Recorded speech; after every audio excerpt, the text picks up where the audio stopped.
Hi everyone, Ford here from Son of a Stitch, and welcome to another episode of Son of a Stitch Tube.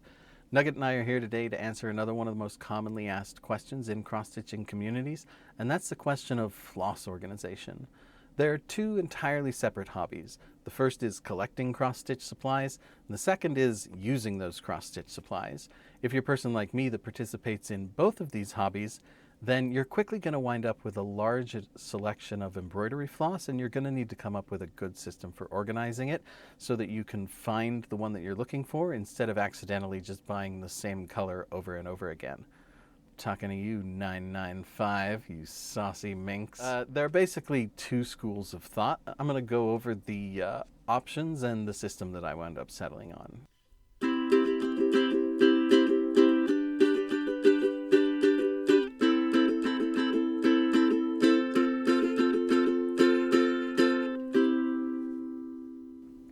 Before we really get going, Nuggets reminded me that we need to thank our patrons.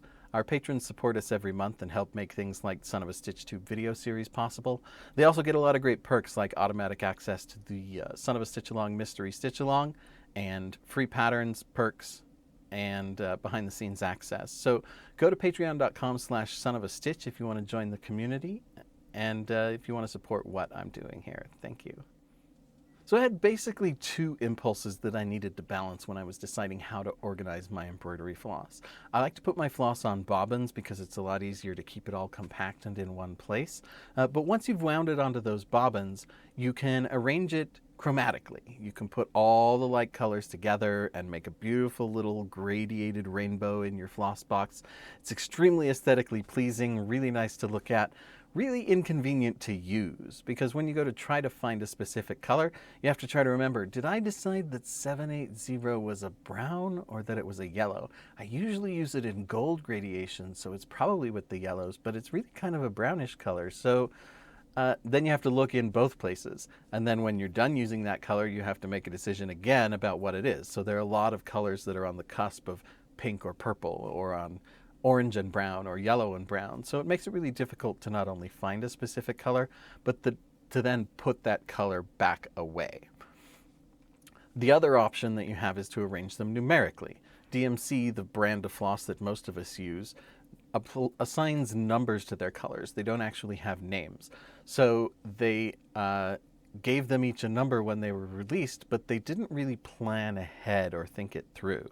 So they didn't think, well, we might release 500 colors in the future. No, we won't do that. We only need to save about 100 spots or so.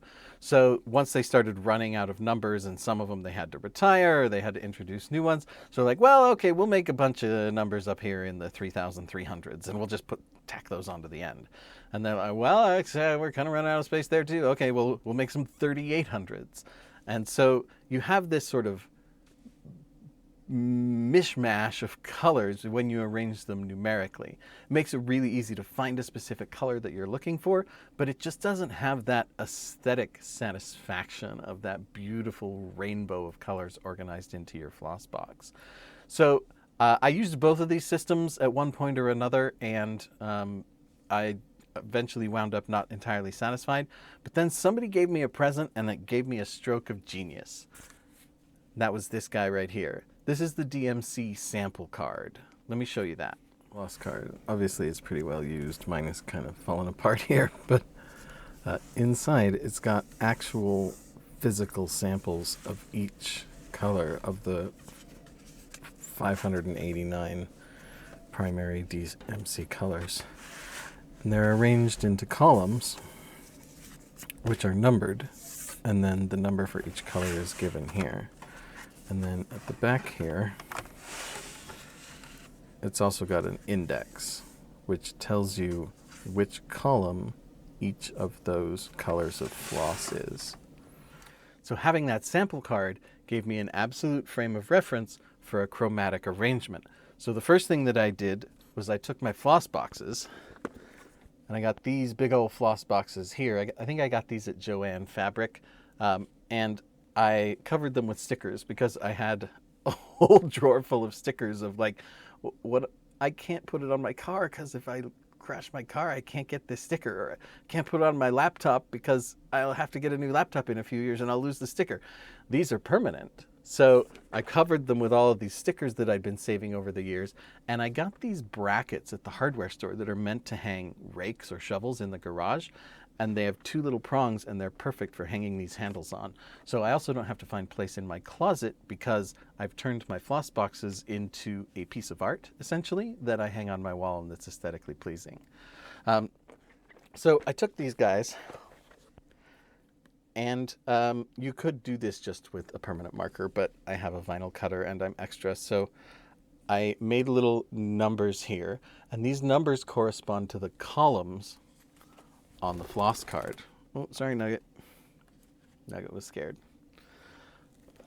So you can see here, this section holds columns 8 through 15 on the floss card. This section holds columns 1 through 7. And then I've also numbered the faces of them with which column it is.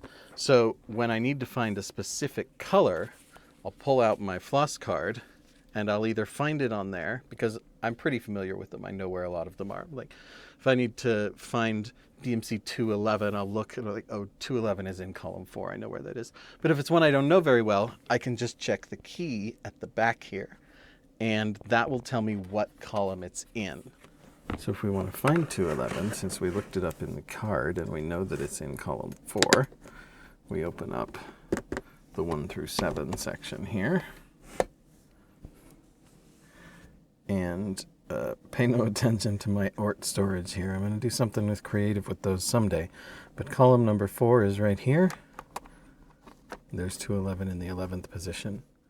Now, that solves the problem of finding a specific color, but it still makes it a little more difficult than it ought to be to put away a particular color.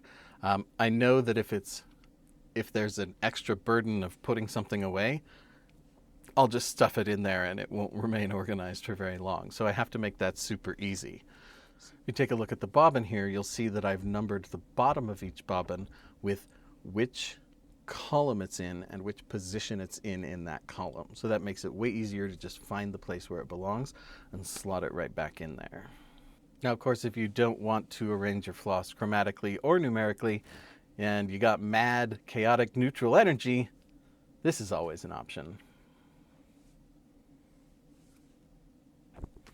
So that's the system that I use for organizing my floss. I feel like it gives me the best of both worlds of a very satisfying, aesthetically pleasing system to look at, and also making it easier for me to find a particular color when I don't have a specific number in mind. So like if I want to look through my greens and compare for a particular green, they're still arranged chromatically, so it makes it a lot easier to do that. Although honestly, most of the time I use my floss card when I'm doing that, because all those swatches are right there with each other. In particular, right now, I do want to thank my VIP patrons. You really make this all possible for me, and I really appreciate you very much. That's it for this time. Thanks so much for joining me for another episode of Son of a Stitch Tube. As always, you can find my store at sonofastitch.etsy.com. If you want to contribute to what we're doing here, join us at patreon.com/sonofastitch, or you can find me on social media. At Instagram, I'm Son of a Stitch, and on Facebook, I'm Son of a Stitch XS. See you next time.